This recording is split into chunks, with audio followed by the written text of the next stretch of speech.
Well, greetings, Series 7 test takers. The weekend is over, and I thought I had taken care of all the explication requests, but not. So, this is the Series 7 Guru.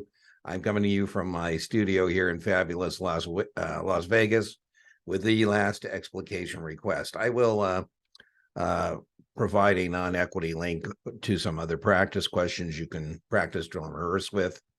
The key on this question is it's a Japanese exporter.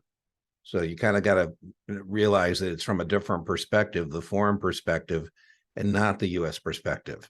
So a lot of us as test takers use the memory aid device EPIC, US exporters, key point, US exporters like Boeing, and US importers, French wine.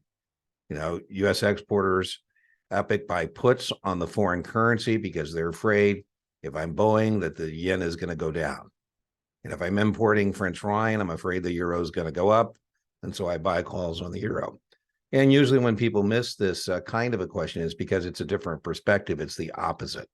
All right, so let's go through this question. A Japanese company, that's key, has entered into contract to deliver goods in the New York, payable in US dollars. The US dollar is the world reserve currency. 60% plus of US dollars are not in the US.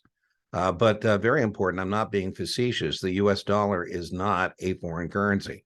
So you can't do anything on that. So what would I be afraid of if I'm a Japanese company and I'm buying things in the US, right? I'm exporting to the US. So I'm a Japanese exporter. I would be afraid that the dollar is weak. And when I turn my dollars into Japanese yen, I'm not going to get as many of them, right? So I'm afraid that the jet dollar is going down. Now, currencies have an inverse relationship. So to tell me the dollar is strengthening or weakening is kind of a meaningless discussion unless I tell you in relationship to the yen, the euro, the peso, whatever the case may be. So here, if I think the dollar is going down, that means I think the Japanese yen is going up. And so what I want to do in the options market is something that will offset my risk in the spot market. The spot market is the current exchange rate. So that's what I'm interested in. All right, so continuing on with the question. Upon delivery to hedge. Now, the minute you hear the word hedge, you should be thinking offset risk, and you should be able to get this to a 50-50 pretty quickly because you would know that you're not going to wait to, for protection, want to sell the option or short the option because then you're only going to offset it by the amount of the premium you receive. So you should definitely, the minute you hear the word hedge as a test taker, think, okay, I'm going to need to go long or buy a position. Now, I think where a lot of people buy or go long mess up on this is they're used to the hedge where we buy a put, whether it's a stock or whether it's an index. And so it's very easy to shop the answer and said, oh, yeah, I remember this word hedge. I'm going to buy a put. No. So this is the one time I go, okay, well, what I'm afraid of is the dollar going down, and that means the yen going up.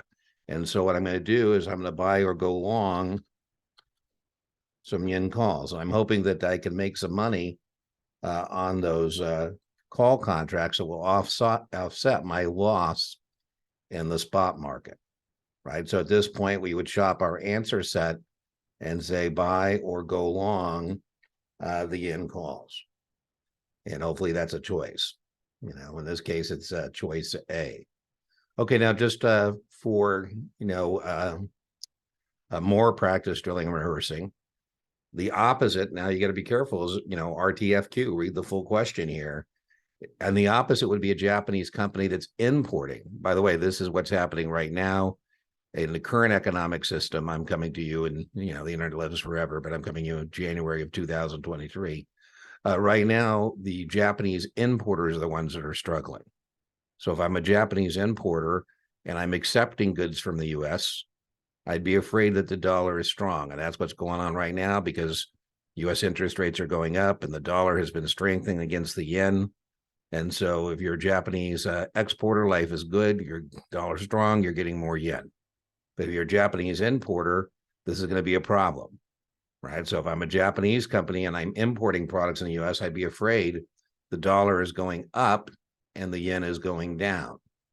And so again, it would be the opposite if I encounter this question from a Japanese importer's perspective. Buy or go long a yen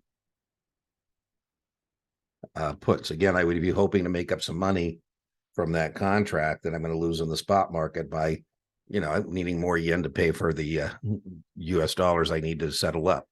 So I would buy or go long yen put. So that would be the opposite kind of a perspective. Now, if you tell me you missed the 7 because of foreign currency options, I'm going to say I don't believe you. There were other problems there, but 1 or 2 now. So it's the opposite here, as I've just shown you. So I would imagine that perhaps this person struggled with 1 or 2 things, a test taker. Either they struggled with using EPIC, exporters buy puts and importers buy call, but missed that that's from a U.S. perspective. That's a U.S. exporter, a U.S. importer. That would be one way they could have missed this. The other way they could have missed this is by saying, oh, yeah, I know the word hedge. I buy a put. And more often than not, that's going to be the case, right? And maybe they just heard the word hedge and said, oh, yeah, I know I got to buy a put. And they shopped the answer set and pulled the trigger on that one. But anyways, that would be the appropriate answer. So foreign importers, Japanese importers buy puts, and Japanese exporters buy calls. Anyway, so if that was helpful, I think I'm now caught up on these, and I'll talk to you later in the week.